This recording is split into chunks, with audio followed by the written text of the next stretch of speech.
Hello, everyone. We'll just give it a couple short minutes to let you folks roll in.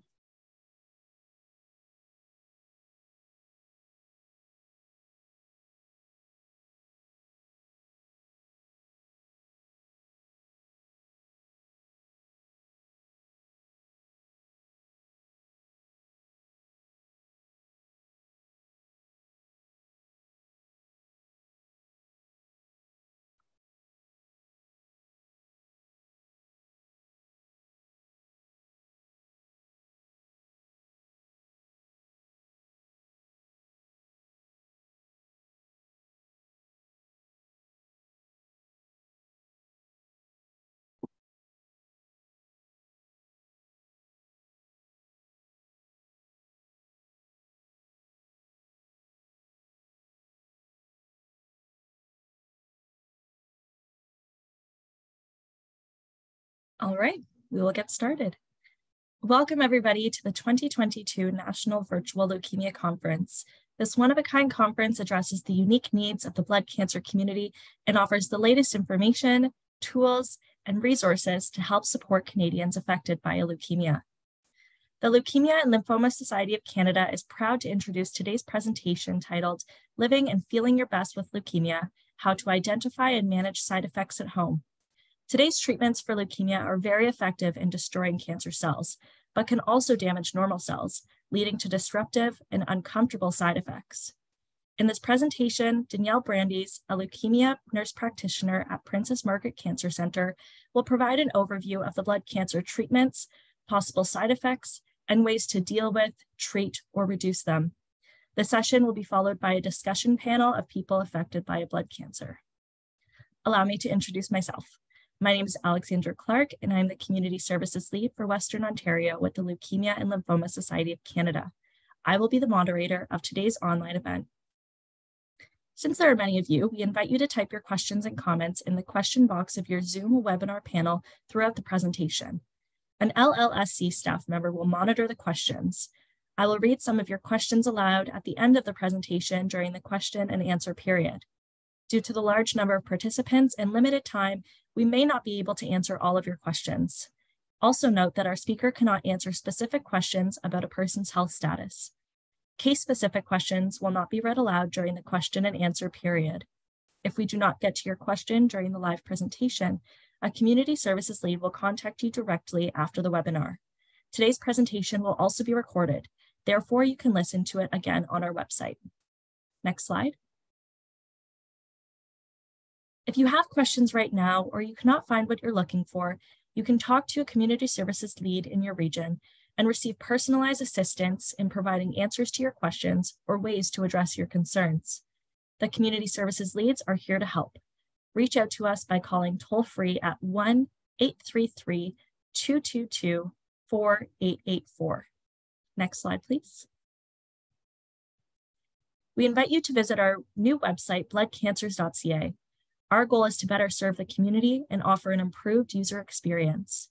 On our website, you will find all of our past webcast recordings, our podcast channel, information sheets, and practical tools to help you navigate the blood cancer experience, and so much more.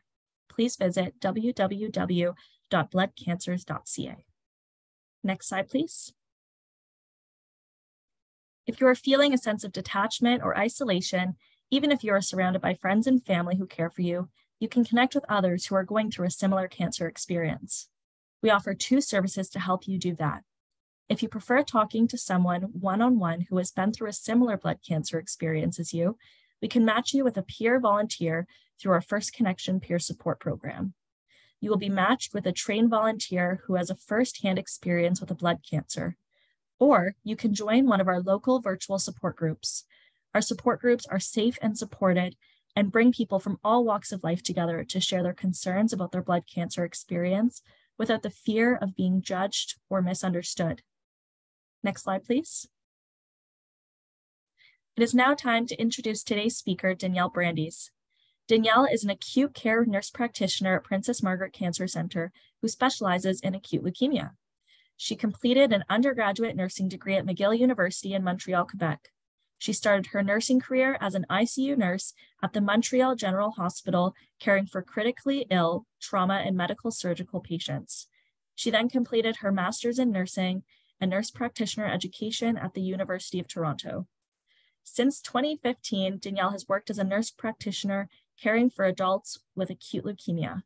She is dedicated to helping support adults to feel their best during their treatment course.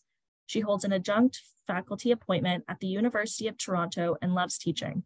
Danielle is very passionate about her job and feels lucky to be able to play a role in supporting individuals and their caregivers through their cancer journey. Thank you so much for being here today, Danielle. Thank you for having me. So I'm super excited to be here to talk to you guys about leukemia and the side effects of treatment. As Alexandra was saying, I'm super passionate about my job, and I love teaching about leukemia. So I just wanted to start with the basics of what acute leukemia is. I'm sure most people on this webinar have some understanding, but wanted to go over it from the beginning. So acute leukemia essentially is a cancer of the bone marrow. Within all of our bones, we have bone marrow. Bone marrow is actually the factory for where all of your blood cells are made. Inside your bone marrow makes red blood cells, white blood cells, and platelets. When someone develops acute leukemia in this factory or the bone marrow, what happens is as these cells are maturing into healthy adult blood cells, they stop maturing and stay a baby blood cell. These baby blood cells are called blasts. And unfortunately, these baby blood cells aren't able to do their jobs properly. The other problem with these baby blood cells is they divide really rapidly, more rapidly than they're supposed to. And what happens is this crowds out the bone marrow. I sort of like to think of it as a weed in the garden. When you have a weed in the garden, there's no room for the other healthy plants to grow. And what happens is these baby blood cells or blasts start to crowd out the bone marrow, and there's no room for the other blood cells to grow. That leads to low hemoglobin, low platelets, and low neutrophils, which we'll talk about all of those. This chart's a little bit complicated, but it really has helped me to understand acute leukemia, and I always like to go back to it when I'm talking about what leukemia is. So this is just a chart of what hematopoiesis is, or the maturation of blood cells. And what happens in the bone marrow, what I was talking about is this stem cell is your very first blood cell. And the stem cell has markers on it that tell it to mature into either the myeloid line or the lymphoid line. And that's how we get our two types of leukemia. There's myeloid leukemias and there's lymphocytic leukemias. And basically what that is telling us just where on the journey to this cell becoming a mature adult cell did it become cancerous.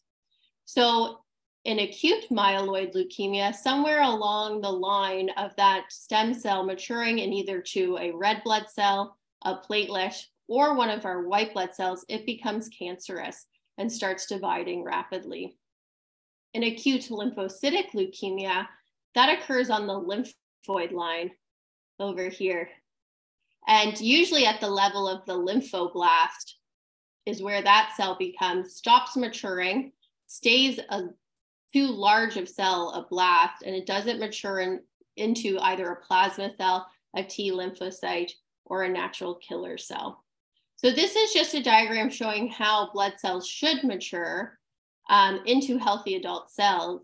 But with leukemia, the stem cells don't make it all the way to the mature cell. They stay a blast. So either a myeloblast or a lymphoblast. And these cells aren't able to do their jobs properly.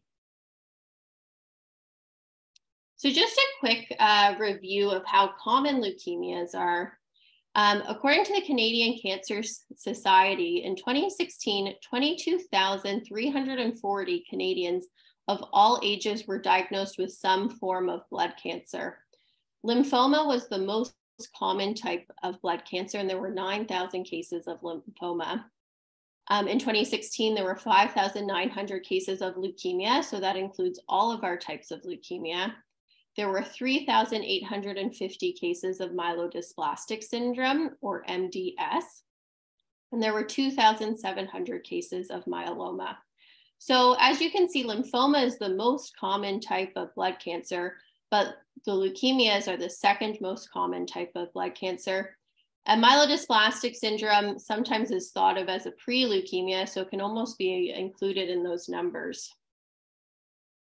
In terms of how common each type of leukemia is, acute myeloid leukemia is the second most common type of leukemia. Chronic lymphocytic leukemia is the most common. CML, or chronic myeloid leukemia, is the third most common, and ALL, or acute lymphoblastic leukemia, is the least common type of leukemia. ALL is actually, or acute lymphocytic leukemia, is the most common type of childhood cancer, but in adulthood, the incidence of ALL decreases. Acute myeloid leukemia, or AML, the incidence increases as we get older, because we know there's more likelihood for those cells to not divide properly as you get older. So there's more chance of having acute myeloid leukemia as you age. Unfortunately, there's no types of prevention for acute leukemia. Most types of acute leukemia are what we call de novo acute leukemia, or meaning of new leukemias, meaning it wasn't because you didn't exercise properly, it's not because you smoked or were overweight, just somewhere along that line, that blood cell acquired a mutation that made it not mature into a healthy adult cell. And it wasn't because of anything, there was no apparent cause. There's a very small category of acute leukemias that we do know are caused by a precipitating factor. And those are leukemias that develop after exposure to chemotherapy or radiation. We do know that some chemotherapy, as well as exposure to radiation, can increase your risk and cause acute leukemia. But most types of acute leukemia, there's no apparent cause, and there's no prevention strategies. How is acute leukemia diagnosed? So the most common type of patient that I see working at Princess Margaret that comes in with acute leukemia is someone that feels really tired. All of a sudden, they're getting easy bruising, maybe having bleeding. They've noticed some changes to their breathing, or they're having a bunch of infections and they just don't make sense. So generally what happens is these adults either go to the emergency room or to their family physician, and blood work is done. On blood work, there's definitely signs of acute leukemia. Your hemoglobin may be low, your platelets may be low, or you may have those blast cells, those abnormal cells seen in your bloodstream, and those should not be ever seen in the peripheral bloodstream. So what happens is these patients have an abnormal complete blood count, and then they're referred to a specialist to diagnose the acute leukemia. At Princess Margaret Cancer Centre, we have the rapid assessment leukemia clinic, where most patients come through that have a suspected diagnosis of acute leukemia. In that clinic, we'll do a full set of blood work. This blood work includes checking your blood counts, looking at your liver enzymes, as well as making sure there's no baseline infections that could affect your treatment, such as hepatitis or HIV or CMV. During this visit, it's also very important to do a complete history and physical. So your clinician, your nurse practitioner or physician and nurse will go over a full history as well as do a full physical exam. That's just to make sure that we're giving the right treatment to the right patient. The next part of a diagnosis of acute leukemia is a bone marrow aspirate and biopsy. From blood work, we can be pretty suspicious that a patient has acute leukemia, but the only definitive test is through a bone marrow aspirate and biopsy. That involves going into the bone marrow and withdrawing some cells. We send those cells to a pathologist that specializes in diagnosing acute leukemia, and he or she either confirms or tells us it's not acute leukemia. In addition to this, the pathologist now looks at what we call cytogenetics. Those are all the genetic mutations that we know affect treatment for acute leukemia, and it helps tailor treatment decision-making. As well, included in this workup, most adults will have a low-dose CT chest. So that's just to look at the chest and make sure there's no baseline infections or lymph nodes, as well as any other imaging depending on how this person presents. So may need to do a CT of the abdomen if we're expecting any abdominal issues, or of the head. A 12-lead electrocardiogram, which just looks at the electrical activity of the heart, is always done just for a baseline to make sure there's no abnormalities, as well as sometimes acute leukemia patients do need lumbar punctures. In acute lymphoblastic leukemia, all patients will get a lumbar puncture, and in acute myeloid leukemia, only some patients need a lumbar puncture. And what that means going into the spinal space to withdraw some fluid to see if there's any signs of acute leukemia within that space. So since I've been working at Princess Margaret Cancer Centre, the treatment for acute myeloid leukemia has actually become pretty complicated. And there's lots of options, which is a great thing for people with acute leukemia, because now we have more options and we can tailor treatment more to the disease and to the person. But it does mean a lot of work for everyone to keep track of all the side effects and treatment protocols. So the first thing we do when we have a patient with acute leukemia, we decide if this patient's fit enough to have high intensity chemotherapy. Our most common high intensity chemotherapy protocols are the 3+7 protocol. So that's using cytarabine and daunorubicin. FLAG-IDA, which is using fludarabine, cytarabine, and idarubicin. Or there's a new drug called Vyxeos, which is liposomal daunorubicin and cytarabine. All to say, these are the three options for high intensity chemotherapy for a patient diagnosed with acute myeloid leukemia. Patients that we feel would benefit from high intensity chemotherapy are offered that. And by what I mean by that are patients that we think are fit enough to undergo a higher intensity regimen and that we think will go into remission with a high intensity regimen. Sometimes after high intensity chemotherapy, some adults do require a stem cell transplant. Other options for treatment for acute myeloid leukemia include azacitidine and venetoclax. There's lower intensity chemotherapies such as azacitidine on its own, or we call it LDAC, low dose cytarabine. These are chemotherapies, the lower intensity chemotherapies have less side effects than the higher intensity chemotherapy option. However, these treatments generally don't produce a remission. The goal of these treatments are to keep the disease stable and try to reduce the frequency of complications and the need for blood transfusions. There's other drugs that we're now using if you have specific molecular mutations, such as an IDH or what we call a FLT3 mutation that target these mutations. We have a lot of clinical trials at Princess Margaret. We're also using a maintenance chemotherapy now, which is brand new, called Onurig, and it's often given after high intensity chemotherapy to keep the disease from coming back. As well, some adults don't want to have any chemotherapy at all, and that option would be, that treatment option is what we call just supportive care, meaning we would give blood transfusions or treat infections if the person chose not to have chemotherapy. ALL treatment, or acute lymphoblastic leukemia treatment, at Princess Margaret Cancer Centre, we use the Dana-Farber protocol as our backbone and first-line treatment for acute lymphoblastic leukemia. The Dana-Farber protocol is a very long protocol. It's approximately 2.5 years and uses a combination of different chemotherapies in 4 different phases. It has a lot of side effects associated with it and the different chemotherapies. For relapsed acute lymphoblastic leukemia, or if there's signs of residual disease, we now have 2 options that are monoclonal antibodies called blinatumomab and inotuzumab. The most common molecular mutation that we see in acute lymphoblastic leukemia is called the Philadelphia chromosome.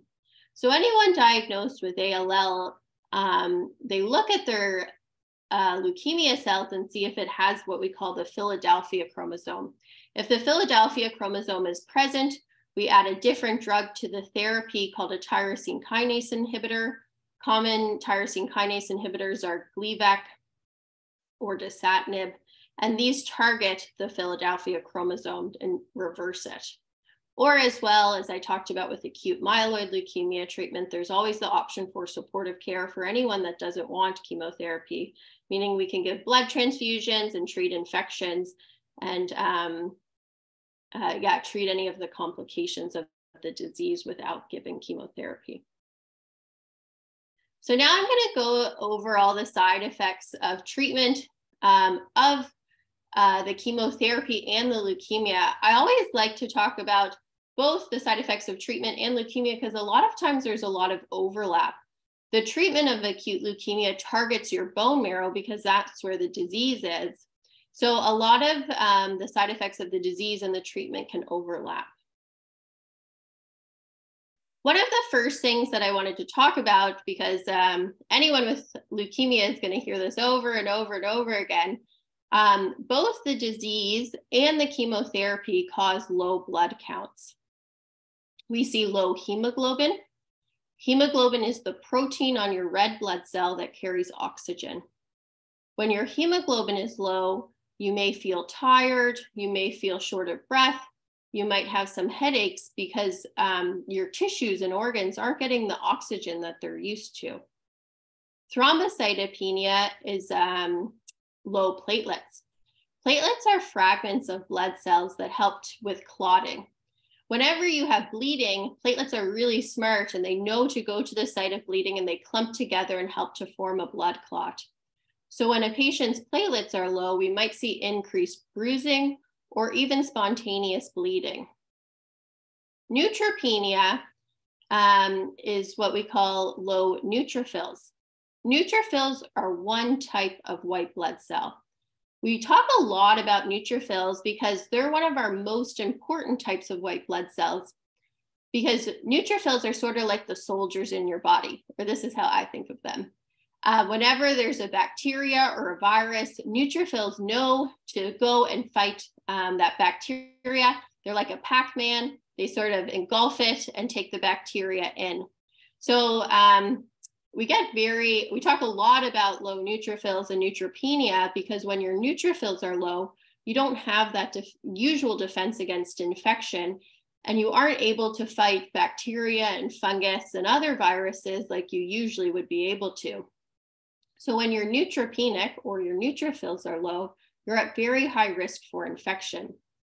And like I was talking about earlier, low blood counts can be caused by the disease, the leukemia, because it's in the bone marrow, and it's caused by the treatment because the treatment targets the bone marrow where these blood cells are made.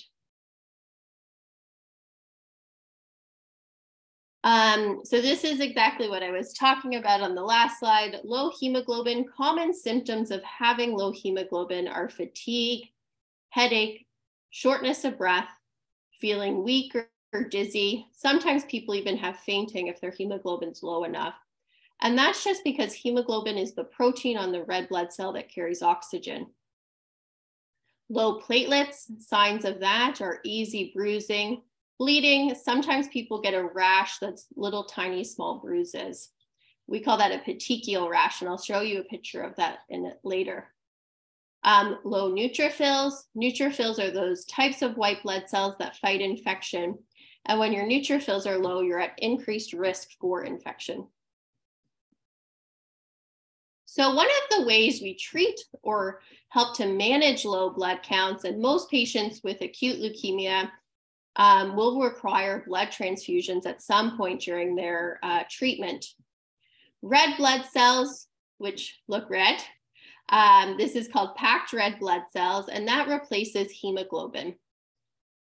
We replace your hemoglobin or give packed red blood cells when we worry that there'll be damage from too low of oxygen in the blood. Generally, that's when your hemoglobin's less than 80 or 70. Over here, the yellow blood here, that's what platelets look like when they're transfused. Platelets, we give platelets when your platelet count is less than 10 or if there's signs of bleeding. So this is a common symptom and a symptom for anyone getting any sort of cancer treatment, leukemia treatment, they'll hear about a lot. So we get a little crazy about fevers. And the reason we get crazy about fevers is fever is often the first sign of infection. And when you're on chemotherapy or when you have leukemia, we talked about how those neutrophils are low, which are your first line of defense against infection. So having a fever and low neutrophils is a medical emergency because you don't have the usual cells to fight an infection and you can get very sick very quickly. So we do consider febrile neutropenia a medical emergency. At Princess Margaret, the advice that we give is for any single temperature greater than 38.3 Celsius, you do need to go to the emergency room if your neutrophils are low. And for any sustained fever of 38.0 Celsius for an hour or longer, you need to go to the emergency room. I always like to say too, use your judgment. If you're 37.9 Celsius and really not feeling well, go to the emergency room. I also get this question a lot, should I take Tylenol when I have a fever? Most 99.9% of the time, the answer is going to be no. We don't want you to take Tylenol when you have a fever because that's the sign that you have an infection and we don't want to cover up that sign. Occasionally, we give the advice to take Tylenol if Tylenol is really helping with pain, but we make sure that you know to check your temperature before you take the Tylenol because we want to make sure that your temperature is not climbing. If your usual baseline temperature is 36.5 and you want to take some Tylenol for a headache or pain, we would advise you not to take it if your temperature is 37.5 or 37.8 and getting up there, because we would want you to watch for fever. Fever can also be a side effect of some of the chemotherapies we give for acute leukemia do cause fever. As I said, fever is often the first sign of a new infection. Also, fevers can happen during blood transfusions and be considered a blood transfusion reaction. Sometimes your body reacts to having foreign blood cells transfused. In this situation, you would be in a day hospital or in the hospital receiving your blood transfusion if you got a fever, and your medical team would decide if you needed to be worked up for a blood transfusion reaction versus a new infection. But the take-home message is fever is a medical emergency, and if your neutrophils are low, you do need to go immediately to an emergency room if you have a fever.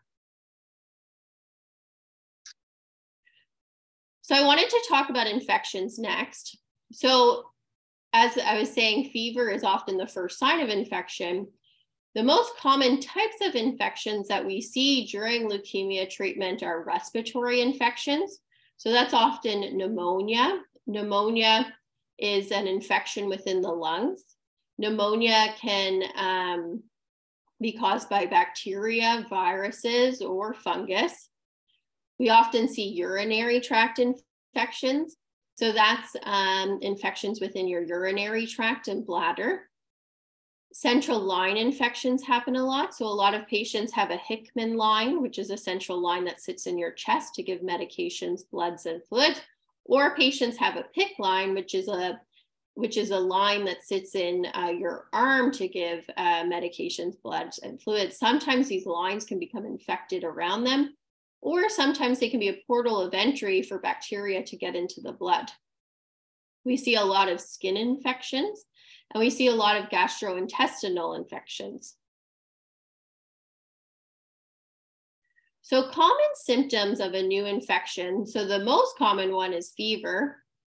We often ask patients about if they're having chills though. Sometimes patients can feel really chilly before they have a fever, and that can be a sign of infection. As well, we use the word rigors a lot. Rigors is when I'm not sure if you've ever been so chilly with an infection that you started shaking. So that's what a rigor is. And if you have chills and are shaking, that is definitely a sign of infection that you need to tell your medical team about right away. Cough and changes to breathing can often be a sign of a respiratory infection. So if you have a new cough, or if you're feeling like your breathing has changed acutely, you need to talk to your medical team because that may be signs of a respiratory infection. Burning when you urinate or feeling like you need to urinate all the time is a sign of a urinary tract infection. In terms of skin infections, common signs of a skin infection include redness to the skin, heat, swelling, or pain. And in the same way, pain, swelling, or redness at the site of your central line can be a sign of a central line infection, and you would need to tell your medical team about these symptoms. Signs of a gastrointestinal infection, so an infection within your gut, are often diarrhea or abdominal pain.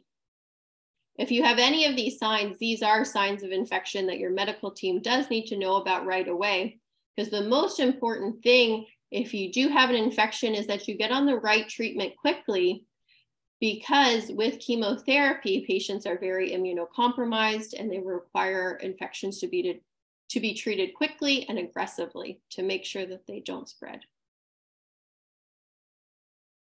So how do you prevent infections while you're on treatment for acute leukemia? There's a lot of different things that we'll talk about when you're on treatment. One of the things we like to do is give what we call prophylactic, which means preventative, antibiotics, antivirals, and antifungals. So those are medications that help to prevent infections. Antibiotics help to prevent skin and gut infections. Antivirals help to prevent the common viral infections. It's the same with antifungals. A lot of times these medications are prescribed when your neutrophils are low and you're at your highest risk for infection. There's another medication that we like to use called GCSF, or granulocyte colony stimulating factor. Sometimes this is given after your chemotherapy to help boost up your neutrophils quickly, and that helps reduce your risk of infection because it helps those neutrophils, those blood cells that fight infection, to recover more quickly. This is given to patients often when they're in remission after chemotherapy. So we can't always use it, but we can use it sometimes. Other important things for preventing infection include frequent hand washing. Everyone knows all about that, especially with COVID. Avoiding crowds, not being around people that are sick or have symptoms. We also, when you're neutropenic, say you should avoid gardening. Avoiding cleaning up after animal dropping. So you can't change your cat litter, you can't clean bird cages, and you shouldn't be picking up after your dog. All those things can increase your risk for getting infection. It's very important to eat foods that are at low risk for infection, and I'll talk about that next. And it's the most important thing, if you have any signs of a new infection, you do need to talk to your healthcare team right away. As I talked about, the most important thing is to get put on the right treatment quickly.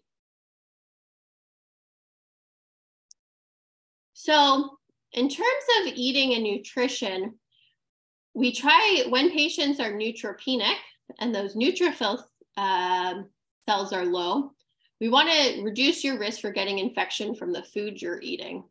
So that means no raw food, no sushi, no raw oysters, no rare or raw meat, no raw eggs.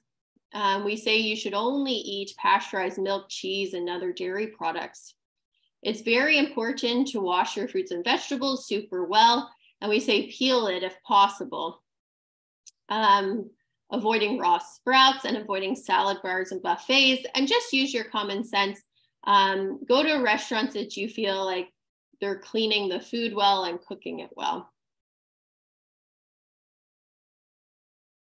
Another side effect of chemotherapy is skin changes. Sometimes people get rashes from the chemotherapy. You can get a rash from low platelets. So that's the picture I have here. This little rash right here is what we call a petechial rash.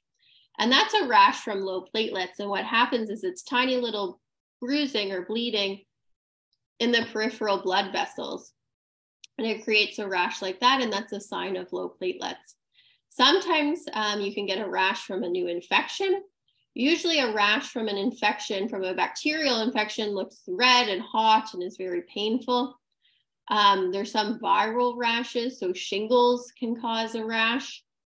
The other important thing to know is your skin is your biggest organ, and it's protecting your blood and your other organs inside. So it's very important to keep your skin barrier happy and healthy. So keeping your skin moisturized well, so it's not cracked and dry, helps to reduce the risk for bacteria to get in through your skin. It's also important, I've seen a couple times that a blister has been popped and it causes a serious infection, or your skin is picked at and that can cause an infection. So it's just very important to keep in mind to keep the skin healthy, to keep it well moisturized, to make sure it's not getting too dry, and not to pick or pop things on your skin. So another common side effect that we see that happens both from the leukemia treatment as well as can be caused by chemotherapy is bleeding symptoms. Bleeding happens can happen when your platelets are low. Low platelets increase your risk for bleeding. We say that spontaneous bleeding, so bleeding without any cause, can happen when your platelets are less than 10. When your platelets are less than 30, you're at high risk for bleeding from a minor injury. The most common places or sites that we see bleeding during your leukemia treatment are from the nose, the gums, from your rectum, or GI bleeding. The advice I like to give, if you have a nosebleed while you're at home, you should pinch your nose as strong as you can to put pressure on it. See if the bleeding stops within 10 to 15 minutes. If it doesn't stop and your nose is still bleeding after 10 to 15 minutes of pressure, you do need to go to an emergency room. Gum bleedings, you would just see bleeding in the mouth, and it's important to tell your medical team about that. Rectal bleeding, sometimes people see bleeding when their platelets are low when they wipe after going to the bathroom. A little bit of blood on the tissue when you're wiping is okay. If ever you're filling the toilet bowl with blood, that is not okay. You would need to go right to the emergency room. If you are having rectal bleeding though and seeing a little bit of blood on the tissue, it is important to tell your healthcare team about that. For bleeding symptoms, we will give platelet transfusions if there's any signs of active bleeding, or we give what we call preventative platelet transfusions when the platelet count is less than 10. So if your platelet count is less than 10 and you don't have any signs of bleeding, we would still recommend a platelet transfusion to try to help prevent bleeding. Tranexamic acid is a medication that we often use for bleeding. It helps to stop bleeding in patients that have a lot of bleeding symptoms. When your platelets are low, some of the most important things that you can do at home to try to prevent bleeding is prevention of falls. If you have a fall while your platelets are low, you're at very high risk for internal bleeding. If you have a fall at home when your platelets are low, you should go to the emergency room, even if you feel okay, so you can be properly checked out to make sure you don't have any internal bleeding.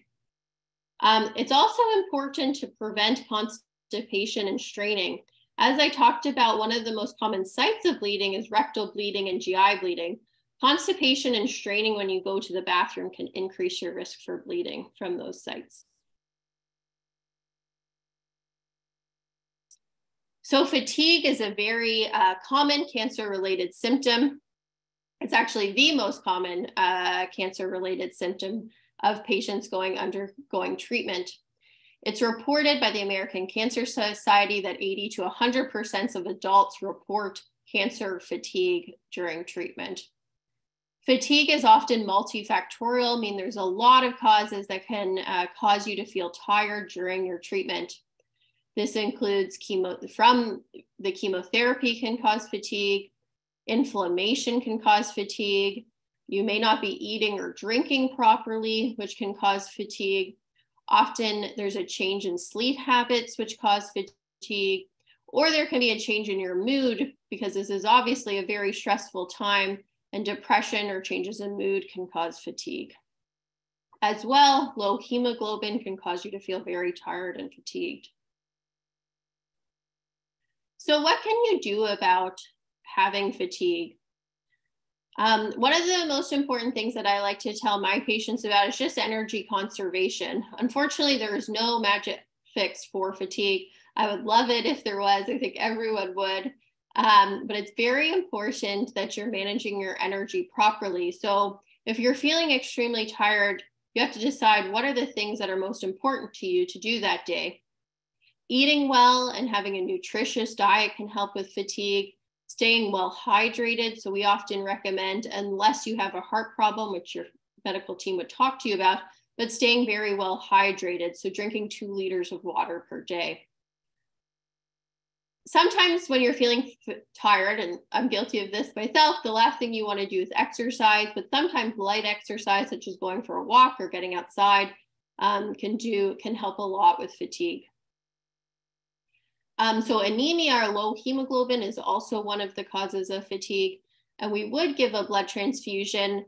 At Princess Margaret, our transfusion threshold, or when we usually give blood transfusions, is when your hemoglobin's less than 80. If you're a patient that is at home and only coming in intermittently to the hospital, or if your hemoglobin's less than 70 while you're admitted in hospital. Having good sleep habits can help with fatigue, as well as psychosocial support. So leaning on your family members, as well as therapy and psychiatry, can be very useful for managing fatigue, as well as making sure you're taking short naps or breaks during the day. Research has shown that a short, but maybe frequent naps are more beneficial than a long nap during the day. So one of the things I talked about for helping with fatigue is making sure you're eating well. Unfortunately, sometimes during chemotherapy and treatment, the last thing you feel like doing is eating. You're nauseous, you're stressed, and a lot of patients experience low appetite. Low appetite is from the chemotherapy. It can be from low hemoglobin. It can be from stress or nausea. So if you do have a low appetite and you're having trouble eating, it's very important the foods that you choose to eat are high calorie, high protein. So you're getting the most bang for your buck. If you don't feel like eating, when you do choose foods, you should choose foods that are rich in calories and rich in nutrition. So some of the high fat sources of food that we'll often recommend is, instead of getting skim milk, get full fat milk and full fat yogurt. Have cheese, olives, nuts, and as well as nut butter. When your appetite is low, it's important to have small, frequent meals because it's hard to eat 3 larger meals. It's also important to monitor your weight at home and let your healthcare team know if you're having any major changes in your weight. Nausea and vomiting is a common side effect of chemotherapy. We have a long list of anti-nausea medications that we give adults to help manage their nausea and vomiting related to their chemotherapy. Some of those include ondansetron, metoclopramide, prochlorperazine, olanzapine, and dexamethasone. All to say, there's lots of options for anti-nausea medications, and most of them work very well. So if the medication you're taking or that your loved one is taking is not working, it's important to talk to your healthcare team because there's a lot of other options for you to try. Drinking small amounts of fluid throughout the day help manage nausea and vomiting. As well, if you're feeling nauseous, we don't recommend going and eating spicy Thai food or anything too exotic. We would recommend eating bland and easy to digest foods such as crackers and toasts. Don't let yourself get too hungry. Sometimes hunger can aggravate nausea. And sometimes people find great benefit from eating ginger. Is a complementary therapy that has been shown to help with nausea and vomiting. I get a lot of questions about whether to use THC and CBD. There has been some randomized control trials that show that THC and CBD can help with nausea and vomiting. It is important, if you want to try that, to talk to your healthcare team, as they do interact with some of the chemotherapies and medications you may be on. As well, it's the most important thing to know is it's very important not to smoke THC and CBD because sometimes there can be fungal spores on THC, which can cause an infection in your lungs. So we would always recommend taking it orally or through your mouth. Diarrhea is a common side effect of chemotherapy. It can also be a sign of infection. So if you are having diarrhea, you do need to let your healthcare team know, as we'll often send a stool sample to make sure your diarrhea is related to your chemotherapy and not related to a new infection. If your medical team decides that this isn't an infection and it's just chemotherapy-related diarrhea, we often recommend loperamide or Imodium to take, which can help relieve your diarrhea. If you're having diarrhea, a very important thing to do at home is make sure you're hydrating properly and replacing your electrolytes. So drinking sports drinks is a great way, and eating foods with high electrolytes, so bananas and other fruits and vegetables, are a great way to replace those. Constipation is also a side effect of chemotherapy. Some of the anti-nausea medications that we give to help with nausea related to your chemotherapy can also cause constipation, such as ondansetron. Constipation is caused by changes in diet and activity level. To try to combat constipation, it's very important to eat a high fiber diet, drink lots of water, use stool softeners or laxatives as recommended. And I always recommend doing it early. Don't wait till you've been constipated for 5 days, because it's much harder to treat it then. It's also very important to not become constipated, because that can cause you to strain when you're having a bowel movement, which can lead to hemorrhoids and increase your risk for infection. Oral complications, or complications in the mouth and GI tract that are related to chemotherapy, include chemotherapy-induced mucositis. Sometimes adults on chemotherapy for leukemia can get dental abscesses, so that's infections in the mouth. A common viral infection we see in the mouth is a cold sore, which is caused by the herpes simplex virus. And fungal infections that we see in the mouth are candida, or what we call thrush. Thrush looks like a white, your tongue and gums can become white coated. Herpes simplex virus is often a cold sore, so a little round sore on your lips or tongues or inside your mouth. And dental abscesses often occur within the mouth and are very painful sores in the mouth. All to say, if you're having these symptoms, it is important to prevent them early. The mouth is full of bacteria, and if you have any changes in the lining in your mouth, it's a perfect place for bacteria to get into the bloodstream. So we do take small sores in the mouth very seriously, and they would require treatment. Ways to keep your mouth healthy we recommend oral rinses, so rinsing your mouth with baking soda and salt at home. You can make this at home yourself. You just take a little bit of baking soda, a little bit of salt, and mix it in water, and you can swish and spit. It's important to use soft bristle toothbrushes while you're on treatment. That prevents gum bleeding and damage. It's also important, if you've been someone that has never flossed in your life, don't start flossing when you start chemotherapy, because that's going to cause a lot of bleeding and increase your risk for infection. If you've been someone that's flossed your entire life, then we do recommend that you can continue flossing, but just important to note to stop flossing if you're experiencing serious bleeding when your platelets get low. Sometimes we give antiviral medications to prevent viral infection. So that would be acyclovir or valacyclovir. And sometimes we give antifungal medications such as fluconazole to prevent thrush or candida. So that's the fungal infection you can get in your mouth. The last side effect of chemotherapy that I'm going to talk about is what we call peripheral neuropathy. Peripheral neuropathy is damage to the peripheral nerves. So those are the nerves outside your brain and spinal cord. Peripheral neuropathy is often caused by chemotherapy. It presents as tingling, burning, numbness, or feeling really cold in your hands and feet. One of the important questions we'll ask when you're getting assessed is, are you able to do up the buttons on your shirt? Are you able to tie your shoes? Because if you're not, that can be a sign of peripheral neuropathy. We often give steroids or pain medication to help manage these symptoms. Sometimes your chemotherapy will need to be changed if you have severe peripheral neuropathy. However, in most cases, after chemotherapy is done, if you have experienced serious peripheral neuropathy, those symptoms should improve as you get further and further away from your treatment. Thank you so much, Danielle, for sharing your expertise and insight with all of us today. I will invite you to stop sharing your screen so that we can introduce our panelists, who I will now invite to turn on your cameras. We have invited 3 amazing guests to share their personal experiences with side effects of treatment and a few tips on how they manage these. As our panelists are speaking, if you have a question, we ask that you type the name of the panelist in your question so that we can make sure to direct it to the right person. Our first panelist is Barbara from Erickson, Manitoba. Barbara is a survivor of leukemia.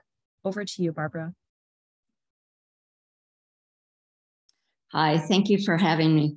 I'm actually a survivor of breast cancer and AML. Breast cancer in 2002, and then 15 years later, asymptomatic, but diagnosed with AML from a random blood test indicated that there were problems. I had a quick peek at the Q&A, and I'd like to assure anyone who's wondering if life can be normal after AML, and yes, it can. I'm happy to say that I am celebrated this summer 5 years post stem cell transplant, and life is normal. And there are days when I forget that it ever happened. So the presentation that just occurred brought a lot of memories back. I was asked to talk about the side effects of fatigue and chemo brain, or I think brain fog is probably a more appropriate term, because it's like a heavy blanket that hangs over you sometimes, not all days, but some days. And I've added another one of my own since I've experienced, since going into remission, the discovery, again asymptomatic, of a bacterial lung infection that I'm dealing with now that must have occurred at a time when my immune system was low.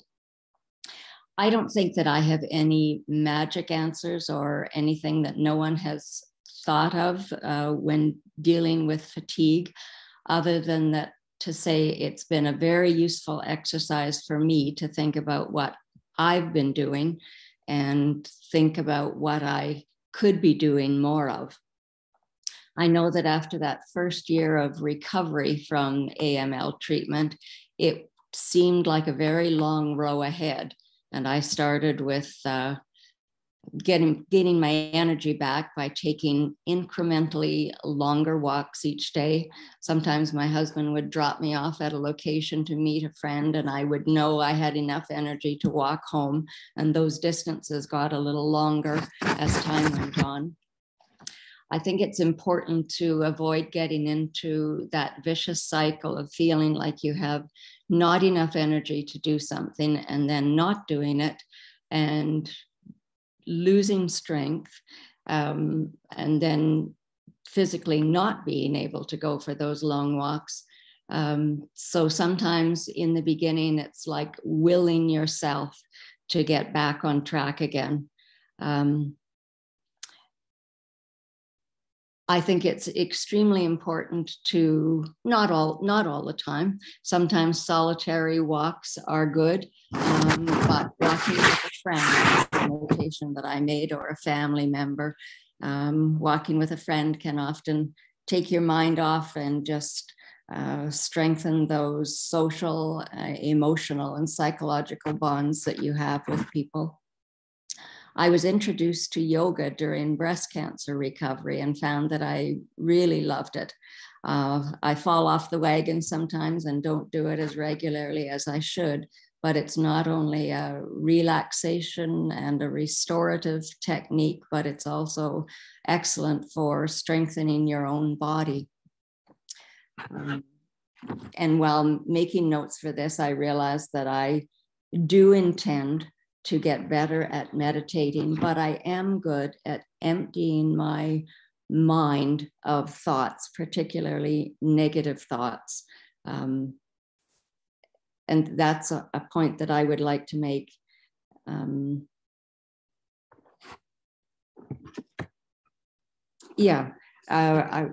What I'm thinking of right now is the fact that so many techniques that you can use to address fatigue also have an interconnectedness with brain fog. So it's kind of impossible to talk about one without talking about the other.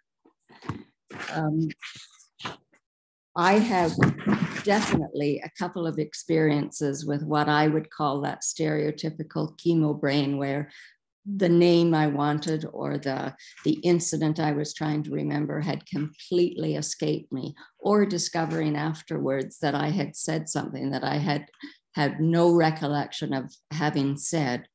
But brain fog is, I think, a more descriptive adjective to describe kind of a heaviness that hangs over you that can result in a form of anxiety or sometimes depression. And I like the metaphor of shaking off that fog, of literally willing it to go away. But of course, there are more specific techniques that I can relate to that. On a day-to-day basis, I think it's important to mentally stay in control of what's happening. I'm a big list maker. Then you have to remember to look at your lists, of course. But a tip that I would suggest is definitely the lists you make and the to-dos and what you need to pick up, and your calendar events are all in a bound notebook, not on little sticky notes all around the house, but in one place that you habitually go to reflect on what it is you need to do. When you think of the effect that the chemicals have had on your body, I think it's not impossible to imagine that there has also been damage to some brain cells or some synapses and some connections. And it's important not to blame yourself, but to take control in any way that you can. I have a little technique of when I go to bed at night, if there's something that I need to remember in the morning, I'll put something out of place. Usually that's a pillow in the doorway. And as soon as I wake up in the morning and go to walk out the door, as soon as I see the pillow laying on the floor, I remember what it is. I must admit that I have never taken a course in mindfulness, but I have my own definition for it as I hear people talking about being in the moment. And my definition is just focus and attention on what is happening at that particular time. I have a very embarrassing example of not being in the moment when I left a transatlantic flight not that long ago and left my very new and expensive glasses in the seat pocket in front of me. And if I had said, Barbara, you're getting off the plane right now, what is it that you need to do? Barbara, you're going out the door right now and you're getting in the car to go to the shop. What is it that you need to get? Another little tip that I have is using the notes section on my iPhone, where as I think of things during the day or when I'm out on a walk or doing some other activity and something occurs to you, I put it in notes into categories so that when I'm in that town or in that shop or doing a particular task for that day, I can go back and double check and see if I've covered all the bases. I see on my notes that I have got water in capital letters, and I definitely know that I can get better at hydrating, as was mentioned in the presentation earlier. And as we get older, I hate to use that phrase, but as we get older, we learn that things start to dry out. I'm dealing with dry eyes. The dentist told me my teeth are drying out. So it stands to reason that the more we drink as time goes on, the more we can help our bodies, and I'm including brain cells in that as well. The third side effect that I wanted to make reference to, as I said, it was totally asymptomatic and discovered in a chest x-ray for other reasons, is that I have contracted an environmental bacterial lung infection that must have occurred, the doctor says, at some time when my immune system was low.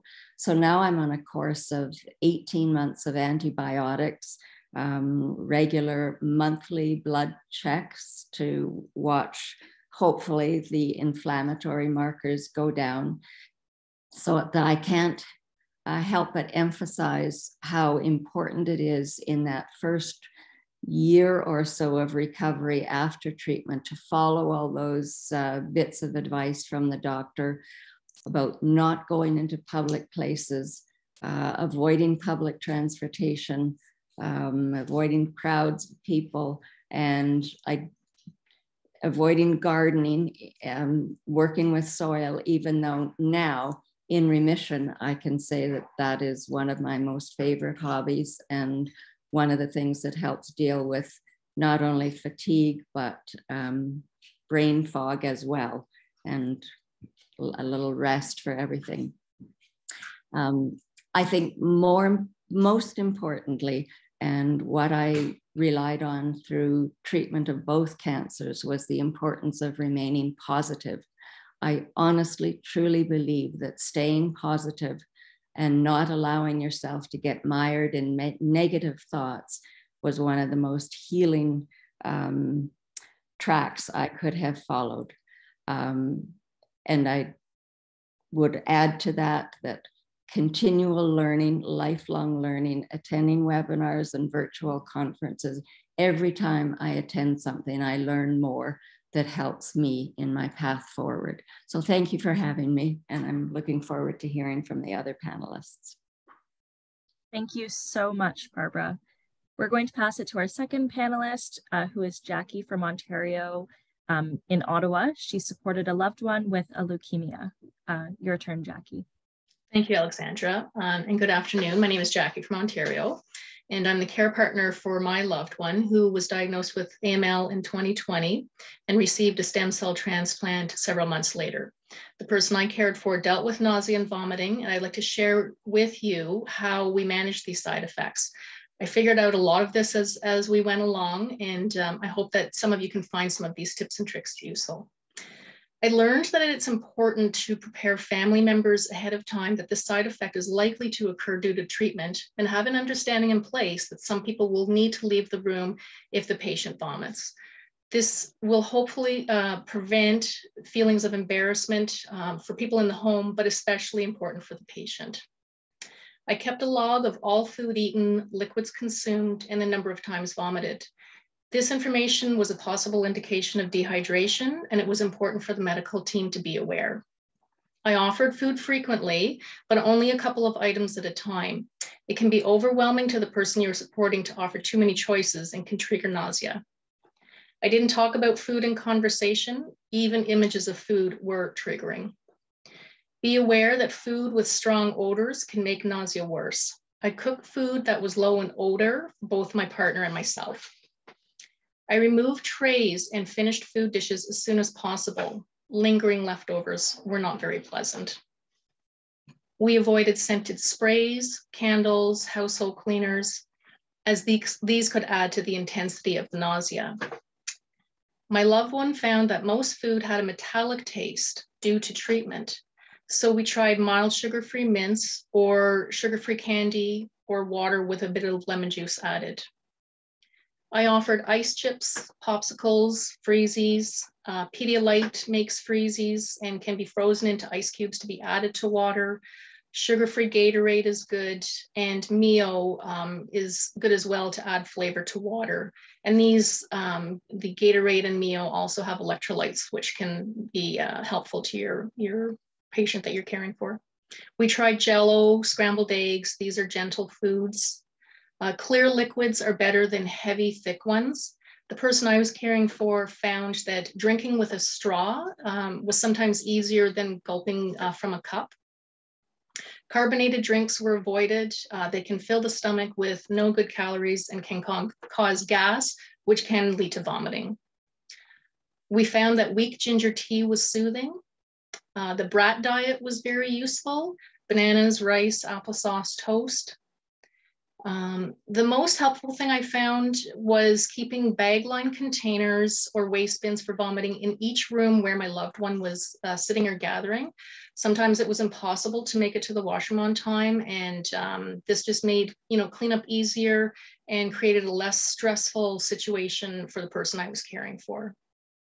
I always kept spare vomit bags in the car and in my purse, in my backpack, etc., especially when we were going to appointments. We tried cold towels on the back of the neck or wet cloth for patting on the mouth and lips. I always had tissues or paper towels available close by, and small towels close by were good for accidents. I encouraged my loved one to try different positions, and we used extra pillows for comfort. We talked to the nurses and doctors about medication for symptoms. We learned that sometimes they can be taken together to ease the side effects. And this was very helpful because it allowed my loved one to then be comfortable enough to start getting in good calories and fluids. And it's really important to stay on schedule with the anti-nausea medications. It's much easier to stay ahead of the nausea and vomiting than it is to try to deal with it afterwards. And a lot of patience and gentle encouragement were needed to get through some really difficult moments. I found being prepared to deal with these side effects helped in stressful moments. I'd like to thank you for allowing me to share my experience here today, and I hope that you may find something useful to help you with your loved one. Thank you so much, Jackie, for sharing your experience as a caregiver. Next, we have Carl from Vancouver, British Columbia, and Carl is a survivor of a leukemia. Thanks, and thanks everyone for attending. Yeah, my name is Carl. My story starts off in November of 2017. Much like Barbara, I just was in getting my usual November checkup that I've been doing for years and years and years, part of the whole Movember campaign for men's health. And up until that point, the doctor always said to me every year, whatever it is you're doing, keep doing, until this one time in 2017. And so I was diagnosed out of the blue just because of regular blood work. I was in hospital within about a week and a half, and started my 3+7 first round of chemo. That first round of chemo didn't go well. And so we had to go into what they called a salvage round, which is a second round of chemotherapy, a little bit more intense to try and get me into remission. Thankfully, that one did work. And I got into remission and was sent home. Consequently, I actually got the flu during that time, but was nursed through it. And then back in hospital for the consolidation round of chemotherapy, which led to my stem cell transplant in March 1st of 2018. So this month is my 5th year of diagnosis, but hopefully, God willing, come March 1st, I'll hit that 5-year mark for my stem cell transplant, which was successful. Unfortunately, weird enough, I experienced pretty much the gambit of side effects that have been listed and other people have talked about. Unfortunately, weirdly enough, I developed another condition 6 months after my stem cell transplant called pulmonary arterial hypertension, which is a rare lung disease, go figure. And so I thought I was going to be going ahead with my my recovery from the AML, and all of a sudden had to deal with this, and currently dealing with this new condition. Having said that, I am doing well, considering all things considered. But for sure, I experienced the range of side effects that was listed here today. I developed shingles, had to get my cataracts done on my eyes because the chemo destroyed that. So all sorts of things. And then strangely enough, I developed ulcers all through my mouth here about 3 months ago, and went to my dentist to get a teeth cleaning. Of course, they couldn't touch it because my mouth was just a mess. Sent me over to the BC Cancer Institute to have that checked out. So that carried enough other stresses you can imagine when you're going through, you're getting sent to the Cancer Institute, figuring you're okay. And they determined that it was GVHD. And I remember looking at the oral surgeon saying, GVHD 4 years after my stem cell transplant? And she just nodded her head. She said, yep. So now I'm on a steroid mouthwash to keep it under control. I'm not quite sure if I'll be on that for months or years. I'm not quite sure. I go back regularly to see her as we update the condition of that. So that is some of the GVHD that I developed, as well as I had some lung issues while in hospital before being released that were a concern, but they were able to nip that in the bud right away. So that's kind of my story. Like I said, I've had all sorts of things go on while in hospital. I entered hospital at about 200 pounds, which is really good. And I'm glad I was, because I weight cycled during my time up to a high of 230 pounds down to a low of 150 pounds. So that was quite a shock to the body, as you can imagine, that much of a weight cycle in the course of a couple of months, actually a couple of weeks. But all in all, we're here. And the positive note is, you know what? As my wife pointed out to me the whole time I was going through active treatment, is there's always the positive statistics in AML recovery. And as she used to look at me and say, is there any reason you can't be one of the good statistics? And I said, you're right. Let's concentrate on that. So as a lot of people have talked about positive attitude and all the rest of it. And I guess I held the firm belief that there was no reason I couldn't be one of the good statistics. And here I am by the grace of God. So I want to thank everyone for coming out, and I would love to answer any specific questions that someone may have regarding side effects or GVHD that I've experienced. Thanks again. Thank you so much, Carl, for sharing that. Last but not least, we have Wanda from St. John's, Newfoundland, to speak about supporting her loved one through their diagnosis and treatment. Good day. Can you hear me okay? Yes, we can hear you perfectly. Yes, thank you so much for inviting me to the panel. And it was very nice to hear all these inspiring stories and the experiences and the difficulties everybody has experienced. I did not know much about leukemia until March of 2020. So my story is more from my brother was diagnosed with leukemia. And it happened in a little kind of a different way. So I'm calling you from St. John's, Newfoundland, which is right on the other coast from where Carl is too, right out in the where we're preparing now for that major rainstorm that's coming. So we're always preparing for one kind of storm or another, they say. In March of 2020, my brother contacted me and said, something showed in my blood work. You got to meet me at the hospital. And this is the guy who's always healthy, goes through walks, doesn't smoke, doesn't drink, I'm the one who always has a glass of wine. I'm the one who never takes time. And he said, we went to the hospital, and of course, COVID was just starting at this time.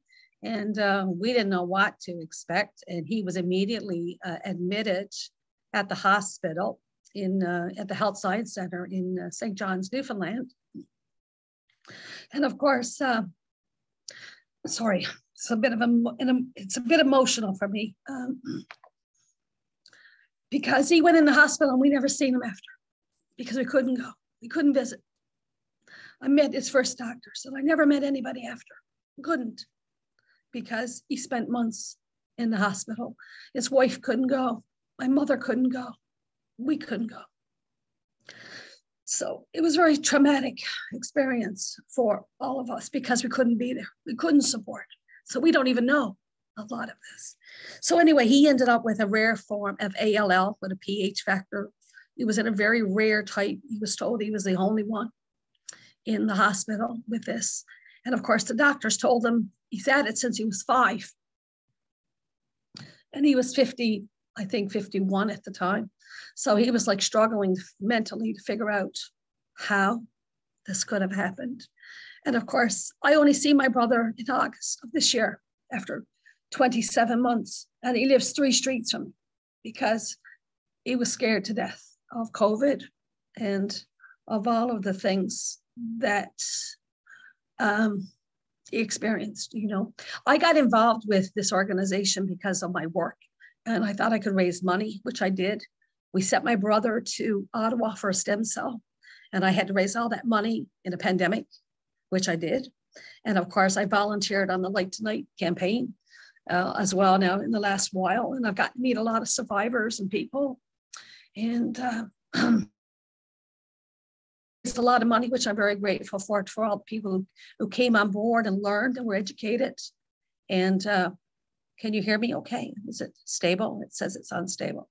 So our experience is completely unlike anything I think a lot of people experience.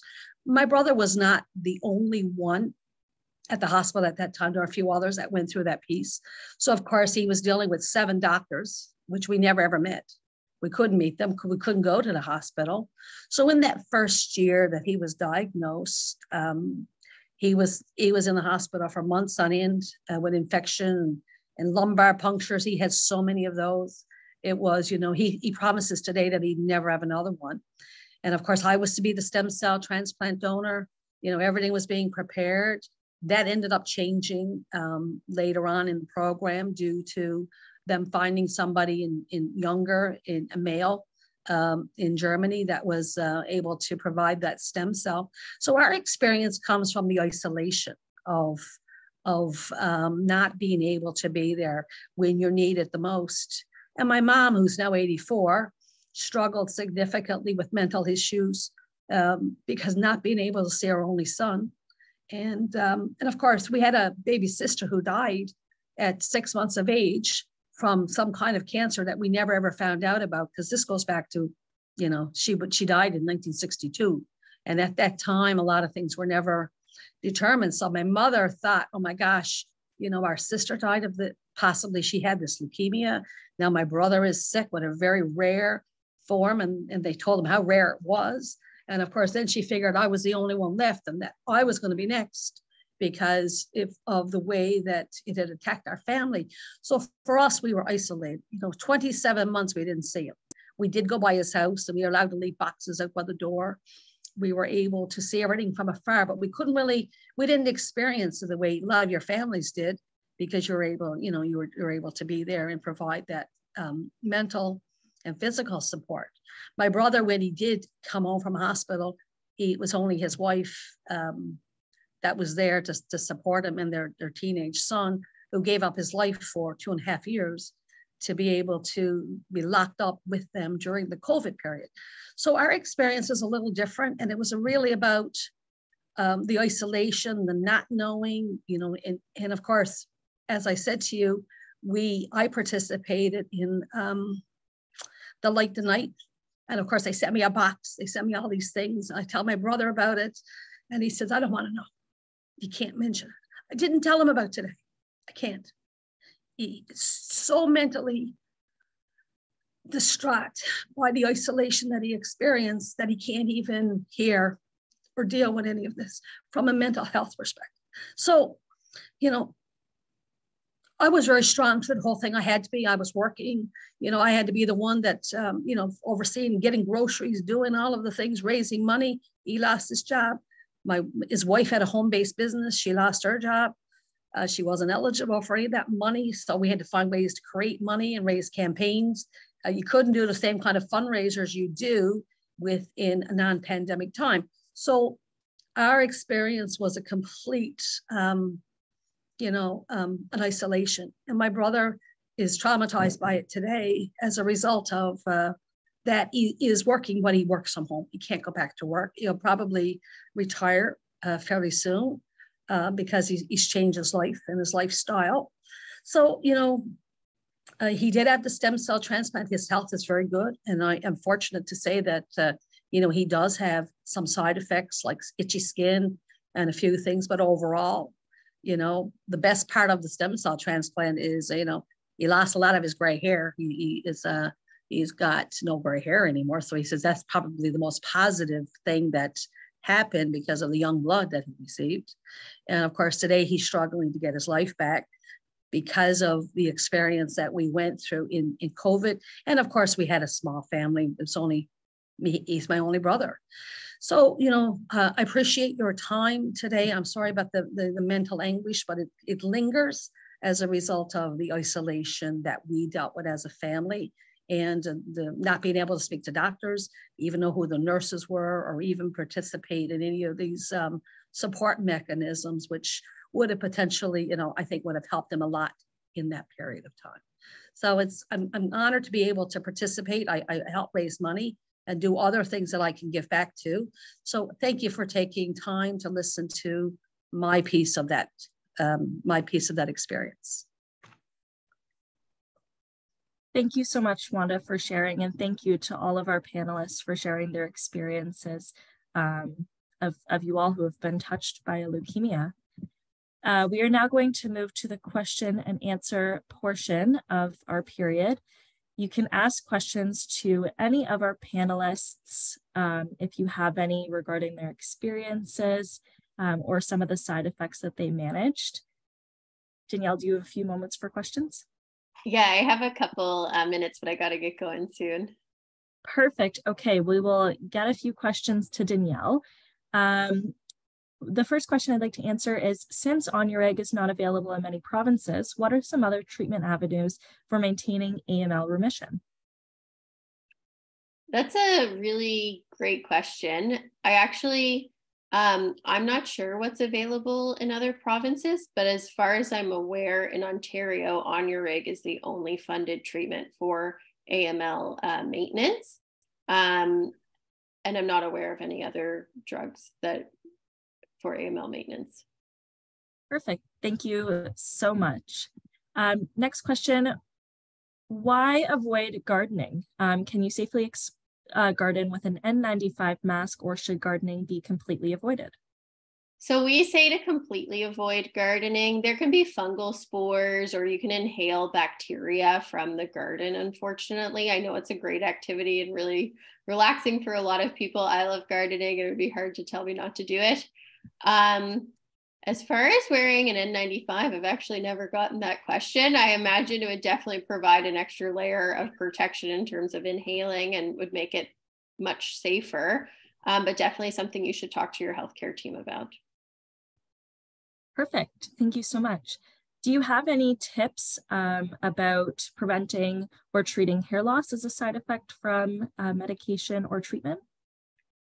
So unfortunately, there's no way to prevent hair loss from chemotherapy. Some of the things that we recommend, though, are maybe cutting your hair shorter before you do lose your hair, so it's not as big of a change. Getting a wig if it makes you feel better. And I'm not sure if the panelists might have some other suggestions too. Perfect. As you can see, but absolutely, Danielle, that's what we did. You know what? As soon as I got the diagnosis, I knew that I was going into hospital, and I was told that I would be getting a stem cell transplant, and I did exactly what you suggested. I sat in the living room, and my wife shaved my head. I knew this is just me. I knew it was coming. So you know what? I shaved her all off. Not that I had a whole lot at the start, but the point is I shaved her all off. And as you see, I just continue to shave it now, just because, and I know I'm a man, I get it, but I proactively shaved my head because I knew it was going to happen. And I thought, you know what, just get it over with so I can get used to looking at myself in the mirror. So that's kind of what I did. Perfect. Thank you for sharing that, Carl. Next question comes from the audience. Can peripheral neuropathy show up as calf cramps, Danielle? So that's a really great question. Usually peripheral neuropathy is different than calf cramps. We see a lot of muscle cramps during chemotherapy. It can be caused by chemotherapy directly, or sometimes it's caused by electrolyte disturbances. If your potassium or magnesium is on the lower end of normal, sometimes you can get muscle cramping. So sometimes taking a magnesium supplement or a potassium supplement may help with muscle cramping, and that's something you could talk to your healthcare team about. But generally, peripheral neuropathy doesn't feel like muscle cramping, and usually they're two distinct symptoms. Perfect. Thank you so much, Danielle, for answering that question. I will also be respectful of Danielle's time. She does have to run, but thank you so much, Danielle, for sharing your expertise. We have one more question for one of the panelists that we will answer live, and then we will wrap up. So thank you so much, Danielle, for being here today. Thank you guys so much for having me. Take care. One last question to Carl, our panelist. You were diagnosed straight with AML with no CML stage. Oh, I thought that was a question, and they just want to thank all the panelists. I thought it was a question. Did you get diagnosed in a CML stage before your AML? I think that might be the question, if I'm reading correctly. For me? Yes. No. I was like I said, like a lot of the people have mentioned here today, I had no idea what leukemia was or anything, and the words AML meant nothing to me. It just, yeah, I went straight to that, straight out of the blue. Once again, as was said during the presentation here, you know, don't beat yourself up if you got AML. You know, there's nothing we can do. It's a gene mutation. As my sister, who was a 30-year breast cancer survivor, told me when it happened, she said, you know what, you file this under, and I won't use her word, but it's stuff happens. So that's kind of it just happens. Perfect. Thank you so much for sharing. So before we sign off today, I'm just going to highlight a special webcast presented by Ryan Clark, which is the Senior Vice President of Advocacy and PR at CRG Eversonic Canada Incorporated, on a very important topic, advocating for yourself or your loved one. This will be held virtually on November 30th at 3:00 p.m. Eastern Standard Time, and you can visit our website, bloodcancers.ca, to find out more and to register for this event. We would also like to thank AbbVie, Astellas, AstraZeneca, Bristol Myers Squibb, Janssen, and Pfizer for their support in making these conferences possible. Please remember that we are here to help you. You can reach us by email or by visiting our website, bloodcancers.ca, or by calling toll-free. Please note that a short survey will be sent to all participants after this presentation. Please take a moment to respond and help us to plan beneficial events for you in the near future. Thank you for being with us, and take good care of yourself.